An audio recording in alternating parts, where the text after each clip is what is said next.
Friends, Sleepy here, and welcome to another episode in my weekly playlist series. We've made it to another Friday, which means it's time for me to let you guys know about the games been playing during the week. I'll give you guys my opinions, my thoughts on the games, whether I think you guys should check them out or not. Of course, you guys know I want to hear your thoughts and opinions on the games I share with you, whether you played them before, what you liked about them, maybe there's something you didn't like about them. I also want to hear about the games you guys are playing, as that gives me ideas of new games to check out. I do appreciate everybody who shares with me every week what they've been playing. You guys have made me interested in a lot of titles thanks to you guys talking about playing them, and I have picked up a few because of seeing you guys play them. And if you have any suggestions on games you think I should check out, let me know, as I do appreciate any suggestions that you guys send my way of games to play and try out. So I have a nice list going right now of games to play thanks to your guys' suggestions. So this week has been more original Xbox games for me playing. I've got two to share with you guys, and the first one here is Fallout Brotherhood of Steel, which this is a sweet isometric action RPG game that was built on the same engine that Baldur's Gate Dark Alliance was. So let's take a look at Fallout Brotherhood of Steel. Dreamed of a better world. Clean fusion-powered cars, robots that walk the dog, peaceful existence thanks to the wonders of science. We were close to achieving that dream when war broke out. Nuclear weapons were used without restraint. It was the nightmare everyone feared. It was the Great War. Millions died during the first attacks. A few people fled to underground vaults, but many more on the surface fell victim to the burning, poisonous air. For those who endured, there was only the wasteland. No order, no law, only survival. Radiation and new viruses changed the face of life on Earth forever. Out of nowhere, an army of giants called Mutants appeared. They slaughtered many people and altered many more to add to their numbers. The Brotherhood of Steel, self-appointed knights of the wasteland, arose to drive off the mutants. They gave humanity peace and a glimmer of hope. But even now, the Brotherhood remains small in number, limited in power. And the dangers of the wasteland only seem to grow with each day that passes.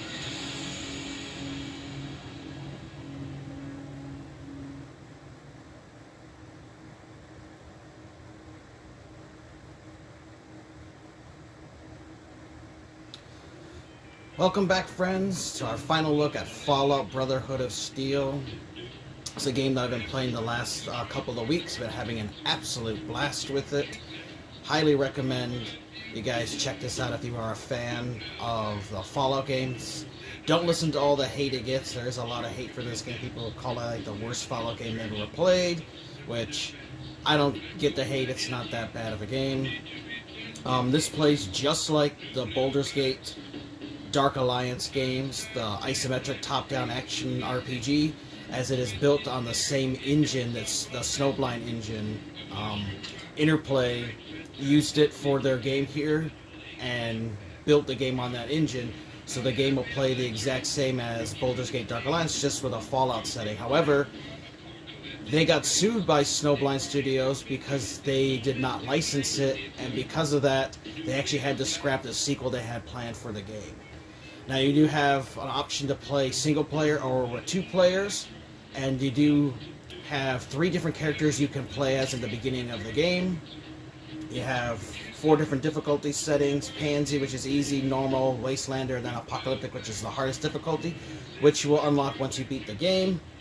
And as you beat the 3 acts in the game, you will actually unlock different characters. So initially you start out with Kane, who is a ghoul, which is the one I'm playing as. And what's really interesting is that this is one of the few games where you can actually play as a ghoul character without having mods. Now, some of the new Fallout games and stuff, you know, have the ability to have mods, and people have added the ability to play as ghoul, but this game actually lets you play as a ghoul from the game. So very cool character. Then you also have Nadia, and then you have Cyrus. But as you play through the game, you can unlock Rhombus, who is a Brotherhood Knight, and you can unlock Patty, and then there is a third character you can unlock once you beat the third act, which is what I'm actually on, and I'll show you guys some gameplay here as I'm getting very close to finally completing this game. After all these years, I'm going to finally beat it. I've played it several times, got really far, then stopped playing, and then restarted because I forgot the story. And this time we're going to finally hear and beat it. I'm at 10 hours and 48 minutes, and I've been playing on normal, and I'm playing as Kane.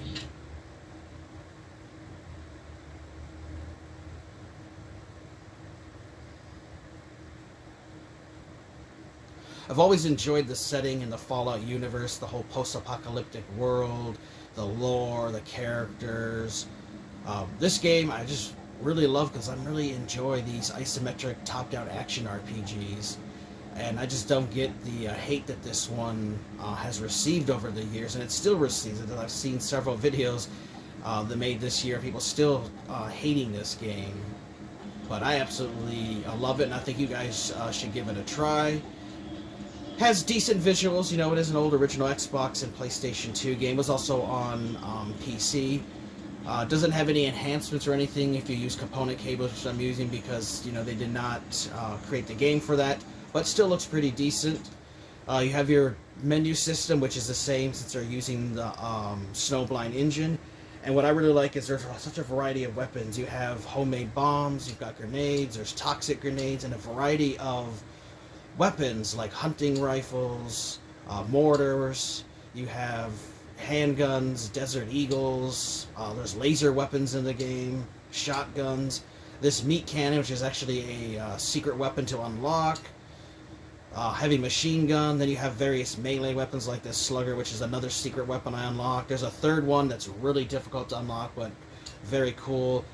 More grenades, rocket launchers, submachine guns, and you have various Ripper weapons, assault rifle, there's laser pistols, a super sledge.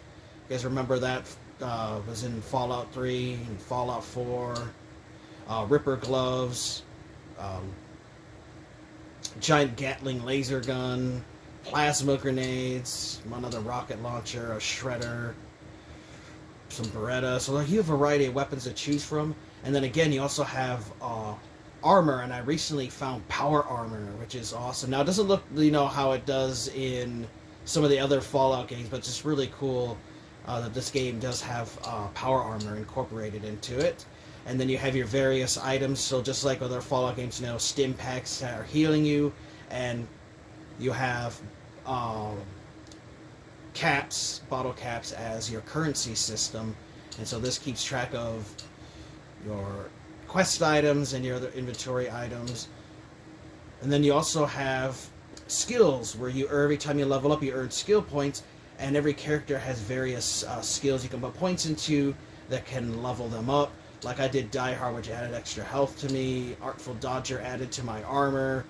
You can, you know, reduce things with bargaining power. But if you do play as Kane, one tip is when you get to level 10, save at least 48 points and unlock his special ability of Rad Child, where radiation damage actually heals Kane because he's a ghoul. Well, since this is a post-apocalyptic world and it's a Fallout universe, there's a lot of radiation everywhere, and by standing in it, it actually heals them, where the other characters, if they stand in, they'd actually be taking damage. So it's very cool. That's come in very handy in certain battles and stuff that I had to go through. And then you can tell your character, which I'm level 18 and I'm a knight. And I still have 40 skill points left. And I have 77,000 caps, which you do earn a lot of caps in this game, especially if you do all the side quests and stuff. And so that tells you what kind of quests you have to do. I've got 3 missions right now to work on. But let's see if we can find a couple enemies to fight. And you can switch to different weapons, like use melee weapons. And then you can switch. You can even use your bare hands if you want to, but it doesn't do as much damage. And there's a variety of enemies to fight, including mutants. There's ghouls. There's humans. Rad scorpions. All kinds of different Fallout universe creatures you will run into in this game. And it does have a pretty decent story. It's got really good voice acting. I like the music, the atmosphere of it. I just overall really have enjoyed this game. And I definitely think you guys should check it out. And, you know, not given to all the the hate that it gets.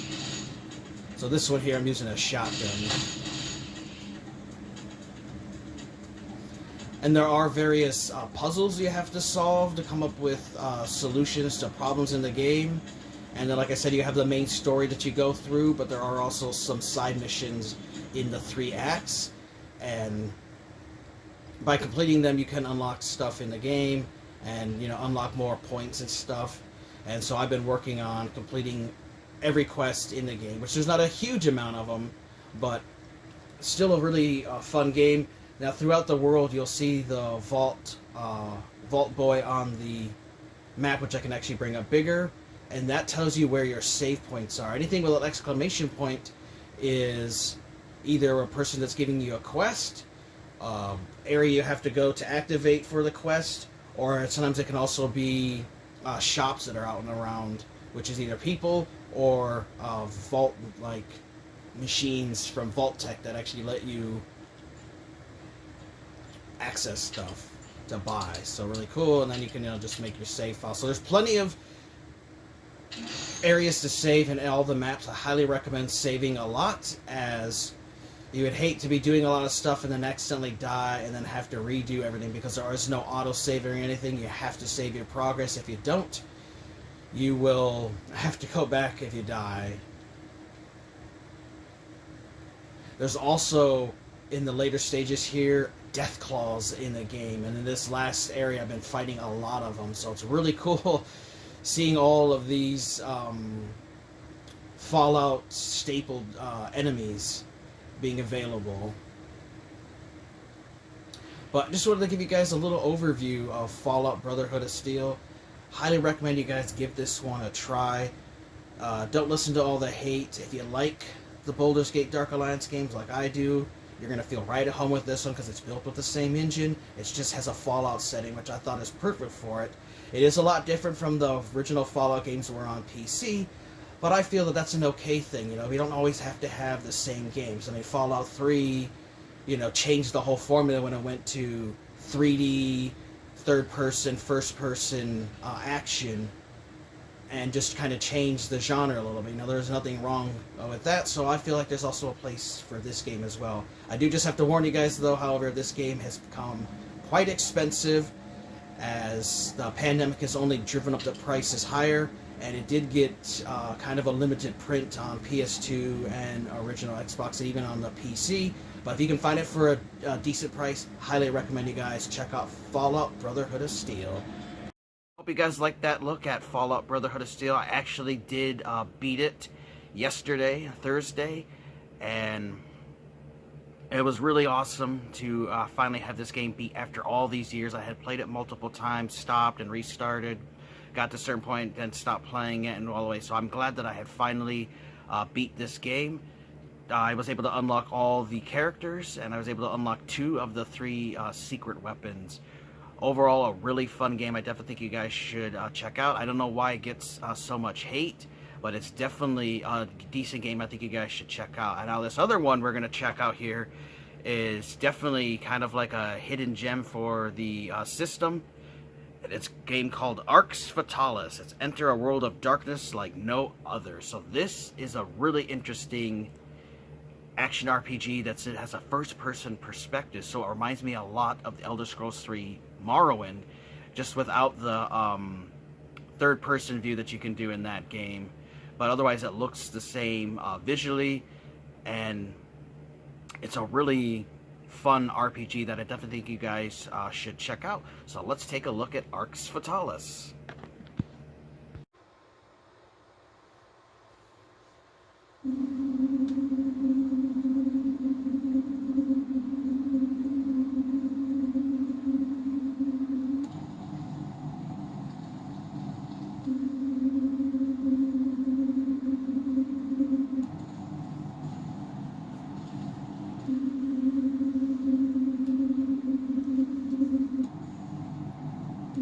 Listen to me.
Alright guys, today we're taking a look at a game called Arx Fatalis. This is for the original Xbox, but it was also released on the PC. It's a very interesting action RPG, as it is a first-person action RPG, so it only has a first-person perspective, but it reminds me a lot of the Elder Scrolls Morrowind as far as the graphics go for it. So this game does not have any like enhancements for the original Xbox. It just, you have this normal standard graphics, so there is no enhancements using the component cables like I have or anything. Load here a game, and I currently have an almost 2 hours into it, but I'll load an older save so I can show you guys some combat stuff that's in the game. Let's see.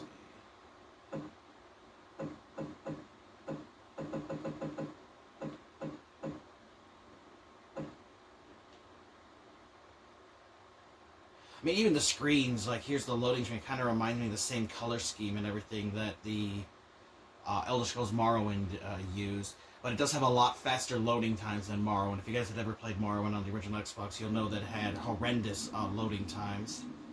So you guys can see here, first-person perspective.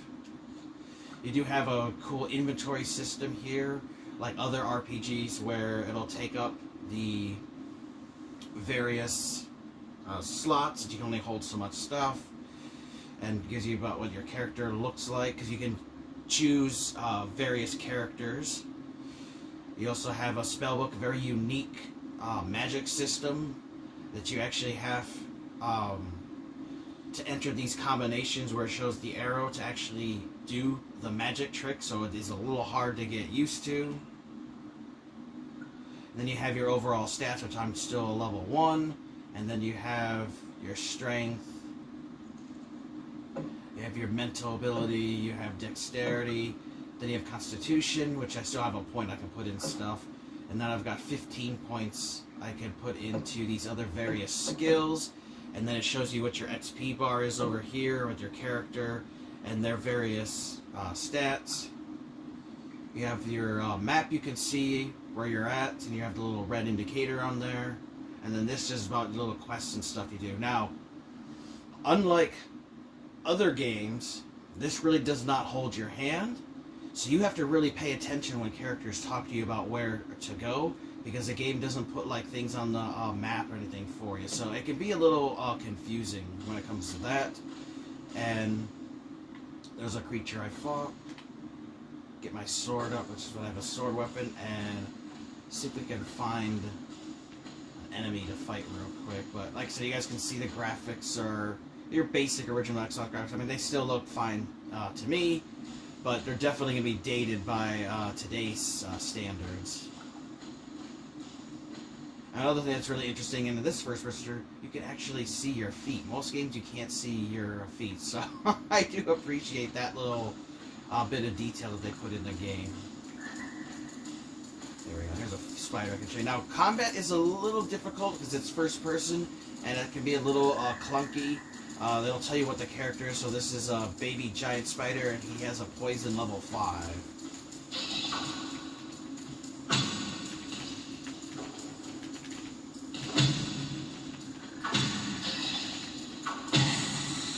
And with your attack strength, you can just swing it, but if you hold it down, you'll see the little yellow bar highlight. Now I'm doing a super stronger attack that'll do more damage, and I've been poisoned. As you can see, my health bar is going down.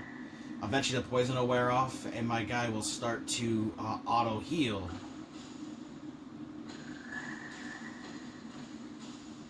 Once that poison wears off, there we go. And I will start auto-hitting. However, I can go to my inventory system and I can eat like a cooked fish, and it'll start healing me a little bit, but otherwise you can wait for your thing to heal. You can search chests, like chests, barrels and stuff. So there I found a torch, nothing's in that one, nothing in there, and nothing's in there.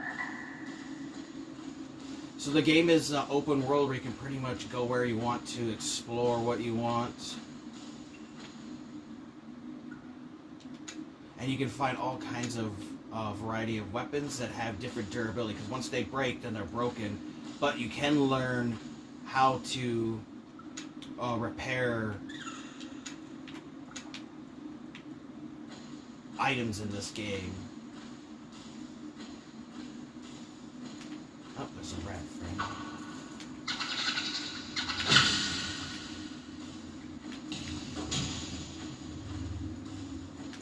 And you will notice some graphical glitches sometimes, where sometimes the enemy might get stuck in a wall or something, or your hits don't connect. So, you're looking at an early game, because this was originally out on PC in 2002, and then it got released on original Xbox in 2003. So, you will notice some bugs and stuff that were in the game. And of course, since this was the original Xbox, there was no way to patch this one, because they did not have it up with Xbox Live or anything. So, however the game is how the game is. There's no getting around that. And then let me load on my later ones so I can show you guys what the interactions with people and stuff are like. So I'll load this one.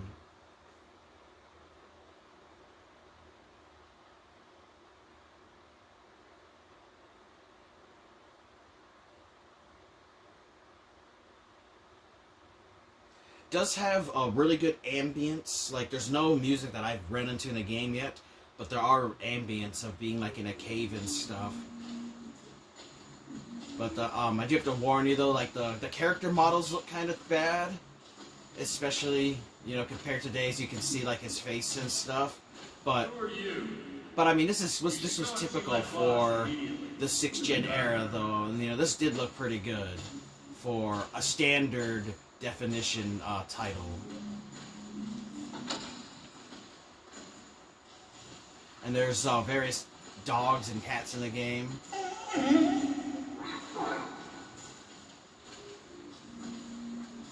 And so what's really unique about this game is it completely takes place underground, as the sun died off or something, and everybody got stuck having to live underground.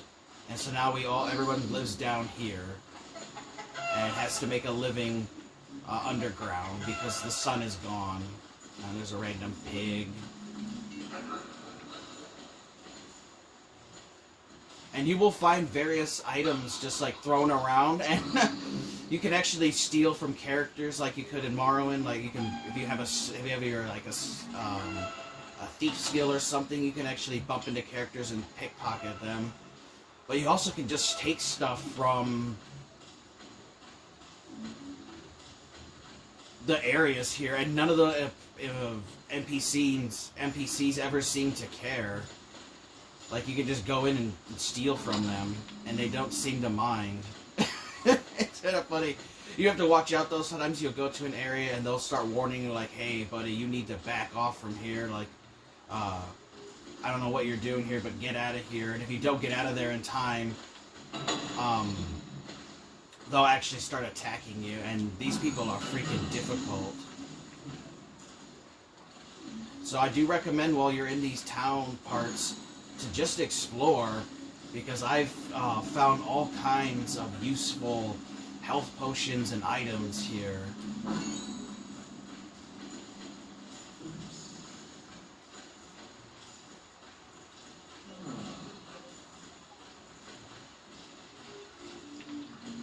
That's where I came in. Another thing too with the combat though is that there is no way to block or dodge or counter, so you kind of have to just move your character on your own when you're doing that. And then of course, like the magic thing I can show you guys, which is really confusing, is you need to know like what the combo is. So you have to hit like that, so that's one, and then that wasn't it.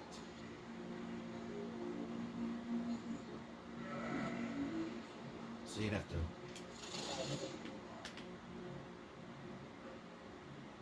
Okay, so that's how, so you know how to make, like, to do this spell.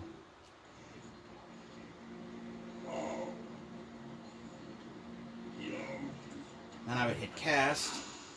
Okay, and then I learned that fire ability, and then I'd be able to cast the fire and set a fire. So it's a really unique magic system that can be really difficult to achieve.